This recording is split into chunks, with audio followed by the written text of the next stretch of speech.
তো গাইজ তোমরা তো জানোই যে এখন আমি বর্তমানে দানকুনিতে আছি। আর দানকুনিতে এসে আমি একটা চ্যালেঞ্জ নিয়েছিলাম, যে চ্যালেঞ্জটি হলো 30 দিন ফেরি করব আর 30টা ভিডিও আপলোড করব।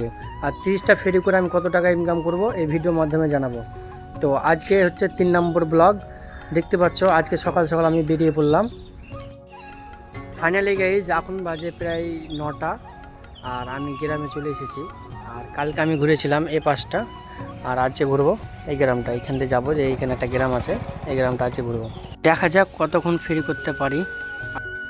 তো গাইজ এখন বাজে প্রায় 12:30 আর এখন বর্তমানে আমার ব্যাচকিন হয়েছে 26 খান মাল বিক্রি হয়েছে। দেখতে পাচ্ছ 26 খান মাল বিক্রি হয়েছে। এর আগের ভিডিওটা আমাকে কমেন্ট করেছিল আজহারুল শেখ, লিখেছে অনেক সুন্দর হয়েছে। বাদশাহ বিশ্বাস লিখেছে অনেক সুন্দর হয়েছে, চালিয়ে যাও, আমি তোমার পাশে আছি। ওয়াসিম শেখ লিখেছে দোস্ত কথাগুলো শুদ্ধ বাংলায় বলো, তাহলে না ভিডিও ভাইরাল হবে। আচ্ছা ভাই, এরপর থেকে শুদ্ধ বাংলায় বলবো। LX ইমানুল লিখেছে খুব সুন্দর একটি ভিডিও।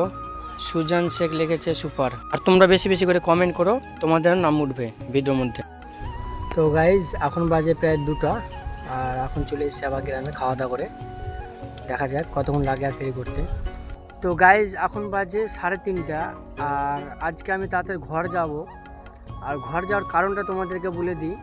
এই যে দেখতে পাচ্ছ প্রচণ্ড ম্যাঘ উঠেছে, আর এই ম্যাঘ দেখে আমার ভয় লেগে গেছে। ঘর যেতে গেলে আমাকে 50 কিলোমিটার গাড়ি চালাতে হবে, তার জন্য আরও তাড়াতাড়ি বেরিয়ে যাচ্ছি, ঘর চলে যাব তাড়াতাড়ি।